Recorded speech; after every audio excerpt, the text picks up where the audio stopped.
Hello दोस्तों, आइए इस सवाल को सॉल्व करते हैं। लिखा है 6/(x+y) - 7/(x - y) बराबर 3 और 1/2 (x+y) - 1/3 (x - y) बराबर 0। ये हमें दिया है। तो हम इसको हम समीकरण को पहले हम मान के लगाएंगे। तो यानी कि माना 1/(x+y) बराबर m तथा 1/(x - y) बराबर n मान लेंगे। अब इससे हमारा सवाल आसान हो जाएगा। अब यहाँ पर 6 है, 6 और 1/(x+y) की जगह पर हम m रखेंगे, m - 7 1/(x - y) की जगह पर n रखेंगे, n बराबर 3। इसे हम समीकरण फर्स्ट मान लेंगे। अब उसी प्रकार इसे भी करेंगे। तो ये है 1/2 और ये 1/(x+y) की जगह पर हम लिखेंगे m, माइनस में है 1/3 दिया हुआ है और ये 1/(x - y) है।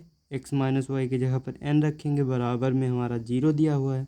अब इसे थोड़ा सॉल्व कर लेंगे तो ये हो जाएगा 3m - 2n बराबर 3 दूनी 6 बटे में 6 बराबर 0 है।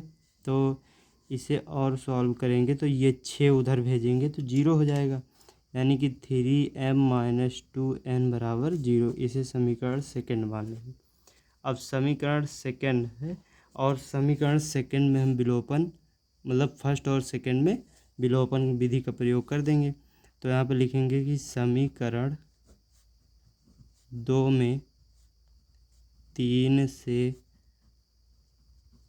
गुणा करने पर, समीकरण 2 में 3 से गुणा करेंगे तो 3 त्रिका 9m माइनस, नहीं इसमें 2 से कर देते हैं गुणा, 2 से कर देंगे तो ये कट जाएगा, हमारा समान पद हो जाएगा। तो 2 तिहाई 6m माइनस 2 दूनी 4n बराबर में 0 हो जाएगा। और समीकरण फर्स्ट वाला वैसे उतार लेंगे, 6m - 7n बराबर में 3। इन दोनों समीकरणों को हम क्या करेंगे, घटा देंगे। यहाँ पे लिखेंगे घटाने पर ये माइनस में हो जाएगा, विपरीत चिन्ह बदल जाते हैं इसमें, ये माइनस में हो जाएगा, ये प्लस में, और ये माइनस में हो जाएगा। तो ये कैंसिल हो जाएगा और 7 में से 4 जाएगा तो 3n बराबर -3। 3 से 3 काट देंगे, n बराबर -1 आ जाएगा। n का मान हम समीकरण 1 में रख देंगे। तो लिखेंगे यहाँ पर n का मान समीकरण 1 में रखने पर, समीकरण 1 हमारा दिया है 6m - 7n बराबर 3 और 6m - 7n की जगह -1 है बराबर 3। 6m माइनस माइनस प्लस हो जाएगा, 7 बराबर 3 और ये इसे 6m को ऐसे रोकेंगे, ये उधर जाएगा माइनस में हो जाएगा, 3 - 7 यानी कि 6m बराबर हो गया है -4 और m बराबर आ जाएगा -4/6। काटेंगे 2 दूनी 4 2 तिहाई 6, यानी कि m बराबर आ गया -2/3। ये आ गया। और हमने अभी समीकरण को माना था इसमें कि 1/(x+y) बराबर m माना था। m हमारा आया है -2/3।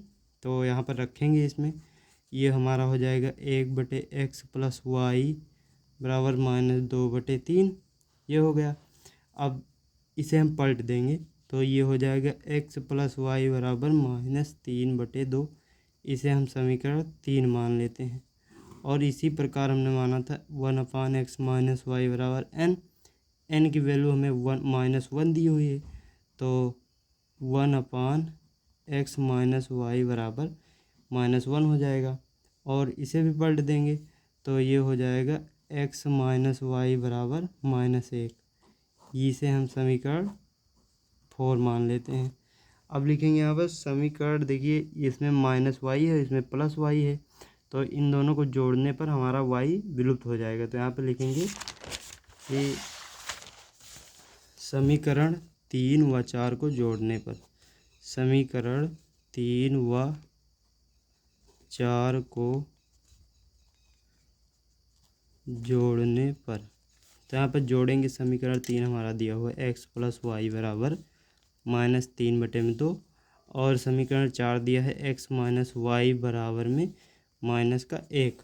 इन दोनों को हम जोड़ेंगे तो ये कैंसिल हो जाएगा और ये एक्स एक्स 2x हो जाएगा बराबर -3/2 -1 ये है।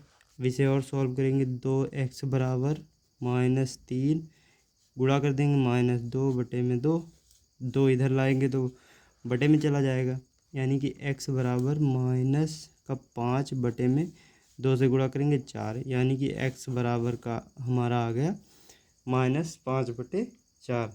अब x का मान उठाकर समीकरण 3 में रख देंगे, 3 में या 4 में रख देंगे तो यहाँ पे लिखेंगे x का मान समीकरण 4 में रखने पर, समीकरण 4 में रख देंगे x का मान। तो समीकरण 4 हमारा दिया है x माइनस वाई बराबर -1 ये दिया है। x का मान -5/4 रखेंगे -5/4 माइनस वाई बराबर -1 हो गया। y उधर भेजेंगे इस तरफ और -1 को इस तरफ, तो ये हो जाएगा -5/4 ये इधर आएगा प्लस में हो जाएगा 1 और y उधर जाएगा तो वो भी प्लस में हो जाएगा, ये प्लस y हो गया। अब इसे सॉल्व कर लेंगे तो y बराबर आएगा -5 गुणा करेंगे +4/4। अब ये y बराबर आ जाएगा -1/4। ये हमारा y का मान हो गया और ये x का मान, ये आंसर हो जाएगा।